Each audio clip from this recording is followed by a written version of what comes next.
en Israël, on a décidé de se servir du bouton de l'éducation comme de bouton principal à l'encontre de la totalité des pays du monde.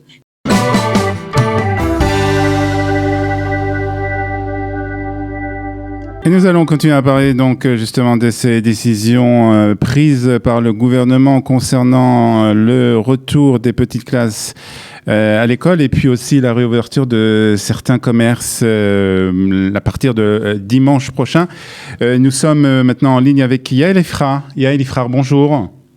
Bonjour Olivier. Alors, vous êtes assistante parlementaire, vous êtes experte en économie et en consommation. Alors, d'abord, d'un point de vue, on va dire, plus ou moins technique, cette décision du retour à l'école pour les petites classes et aussi pour certains commerces, c'est quelque chose d'acquis ou pas encore ?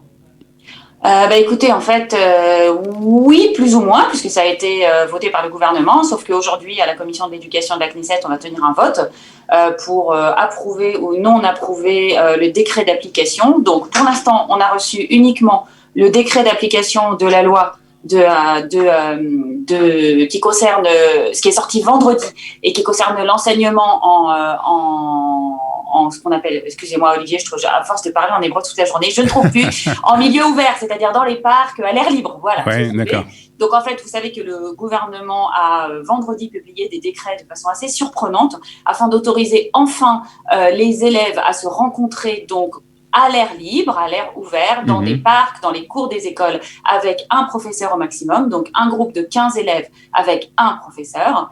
D'accord. Et déjà, ça, c'est un progrès, en particulier pour les adolescents, puisqu'on sait que commence à se développer, vous devez sûrement le savoir, Olivier, des problèmes particulièrement graves auprès de ces adolescents qui sont enfermés chez eux depuis maintenant 7 mois, des problèmes de délinquance, des problèmes de dépression, des problèmes de retard scolaire. On craint que jusqu'à 20% des élèves ne retourneront plus du tout à l'école après le retour. Je parle évidemment des élèves qui sont adolescents et pas des petites classes. Donc ça, c'est une première série de décrets qui a été acceptée, qui va peut-être ouvrir un peu la porte à des nouvelles formes d'enseignement. D'autre part, les décisions qui ont été prises hier par le cabinet du Corona, puis approuvées par sondage téléphonique, par questionnaire téléphonique avec le gouvernement hier soir, sont celles qui concernent les classes de primaire. Aleph, Bet, Gimel, Dalet, donc CP, CE1, CE2 et CM1. Alors là, la décision qui a été prise est complètement aberrante. Personne ne la comprend. Et pour tout dire, les associations de parents d'élèves, aussi bien que les éducateurs et que les directeurs d'école, sont vent debout contre cette décision. Parce qu'en fait, pour ne pas toucher aux arrangements qui ont été faits au début de l'année, donc c'est-à-dire à l'époque où on avait dit que les classes Aleph et Bet, donc CP, CE1, pouvaient retourner à l'école sans capsule, donc en effectif complet, 35 élèves par classe, même sans masque, etc. Et qu'on a décidé maintenant d'accuser les élèves d'Israël d'être les propagateurs de l'épidémie. Maintenant, on ne peut plus faire cela. Donc, on a décidé de casser le modèle et de les faire venir à l'école seulement un jour sur 2. Et quant au modèle qui concernait les classes qui étaient supérieures à l'époque, c'est-à-dire les classes de CE2, CM1, qui, elles, devaient être divisées, puisque, soi-disant, on a mis en place le système qui permettait d'enseigner en capsule, on l'a laissé. Donc, on arrive à une situation complètement aberrante dans laquelle les élèves des plus petites classes, c'est-à-dire les élèves de 6 ans et 7 ans, de Aleph et de Bet, n'iront à l'école qu'un jour sur 2. Leurs parents n'ont qu'à se débrouiller. On ne sait pas très bien comment ils sont censés faire. Peut-être qu'eux aussi pour expliquer à leurs patrons qu'ils iront travailler un jour sur 2.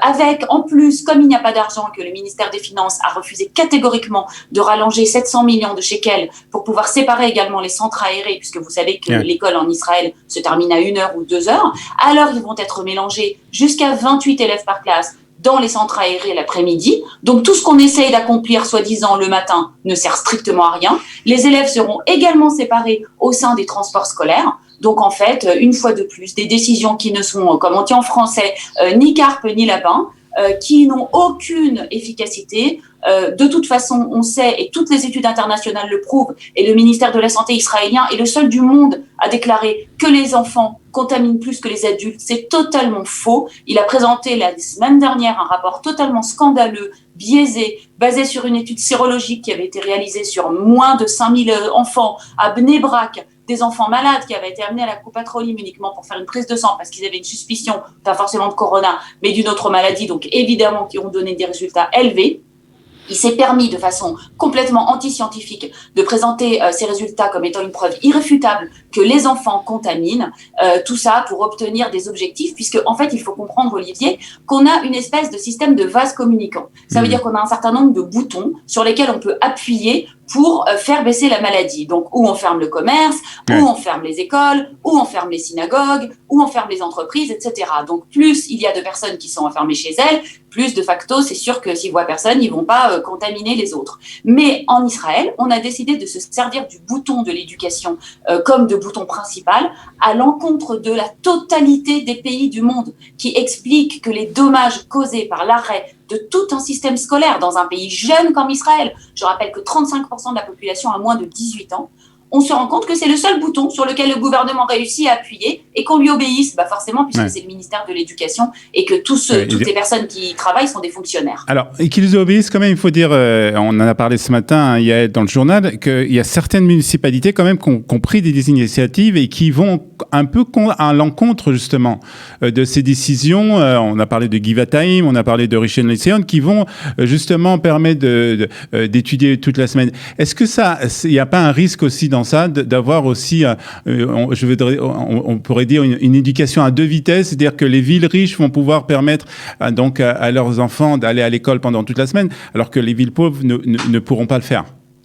Oui, évidemment. Alors, en fait, il faut quand même comprendre que c'est très compliqué parce que c'est une bonne chose de pouvoir déléguer des autorités, des compétences à ce qu'on appelle en Israël le Shilton Mekomi, c'est-à-dire les collectivités locales, mais qui ne sont pas du tout organisées comme en France, parce que en Israël, toute l'organisation est beaucoup trop centralisée. Elle est basée sur un pays qui était à l'époque beaucoup plus petit, qui n'avait pas presque 10 millions d'habitants. C'est ingérable avec un seul ministère de l'Éducation. Donc, d'une part, c'est une bonne chose, il faut déléguer. D'autre part, évidemment, on craint que, comme toujours en Israël, on ait un système très brutal de balancier, à savoir que oui, certaines collectivités locales vont prendre ces compétences et peuvent se le permettre. Je rappelle qu'en Israël, c'est une donnée qui est importante à savoir, c'est un des pays du monde qui est classé le plus bas pour le financement des collectivités locales. Les collectivités locales en Israël n'ont pas de pouvoir et elles n'ont pas d'argent.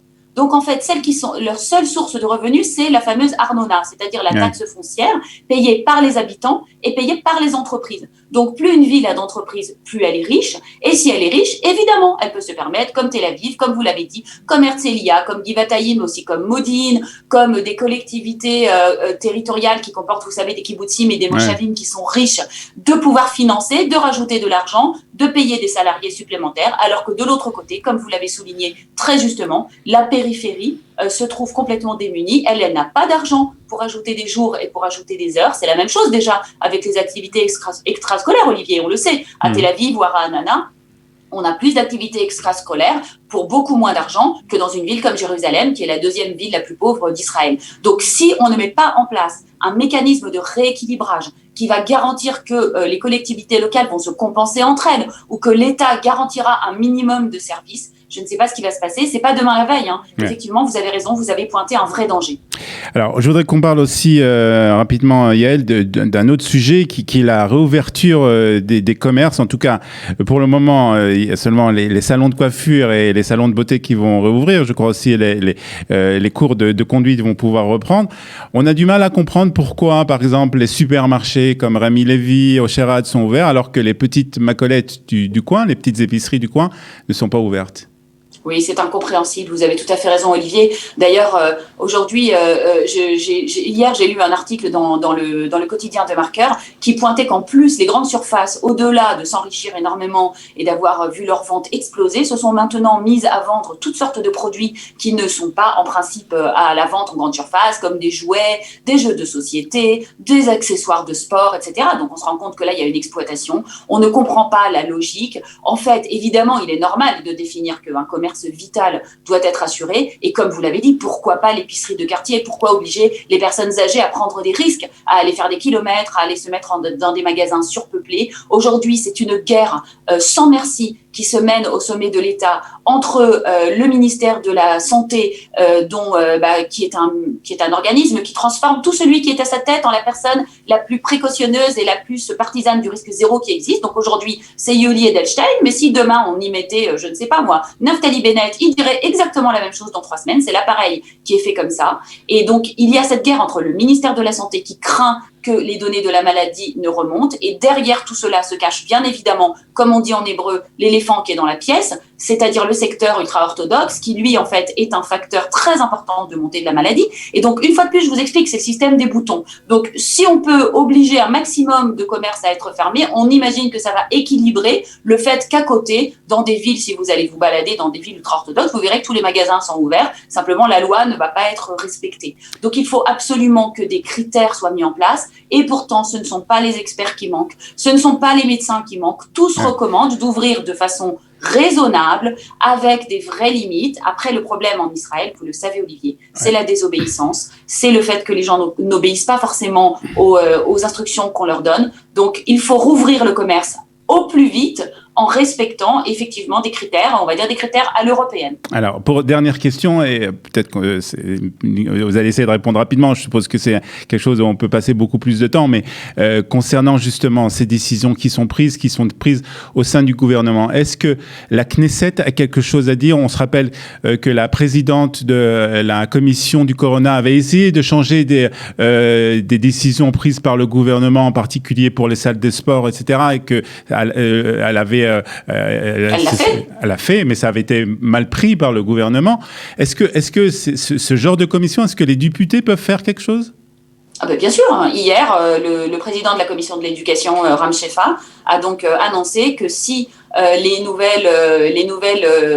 nouveau décret d'application de la loi ne permet pas de réouvrir complètement les classes Aleph, Bet, Gimel, Dalet, donc CP, CE1, CE2, CM1, il ne les approuverait pas. En fait, le mécanisme, je vais expliquer vraiment en 2 minutes, c'est un peu compliqué, mais c'est une loi spéciale qu'on appelle la loi spéciale des compétences du Corona, qui permet en fait de faire rentrer en application des décrets avant même qu'ils n'aient été approuvés par la Knesset. Donc un contournement du système parlementaire assez clair. La Knesset a alors 14 jours pour discuter de ces décrets. Elle ne peut pas les modifier, elle peut uniquement les approuver ou ne pas les approuver. Donc, il y a toute une guerre dans la formulation des décrets que nous recevons, qui fait que si on n'approuve pas le décret, on va se retrouver avec, par exemple, toutes les écoles qui rouvriront demain. Évidemment, les députés ne vont pas agir de façon irresponsable. Et donc, dans la toute petite mesure que l'on a, on va effectivement essayer aujourd'hui et demain de pouvoir faire jouer la compétence du Parlement, qui est quand même le corps législatif d'Israël. C'est la Knesset. On est gouverné par le gouvernement, mais il doit être contrôlé par la Knesset. Et oui, il y a tout à fait une possibilité. C'est comme ça d'ailleurs que la commission de l'économie a menacé d'invalider tous les décrets qui concernaient l'espace aérien afin de pouvoir arrêter cette interdiction qu'on a eue pendant 15 jours, que les Israéliens et les étrangers ne pouvaient pas sortir d'Israël. Et assez rapidement, ça a été abandonné. Très bien, nous suivrons tout ça de très près. En tout cas, merci beaucoup d'avoir été avec nous ce matin sur Studio Kalitaïa, Elifra. Merci Olivier, bonne journée. Bonne journée.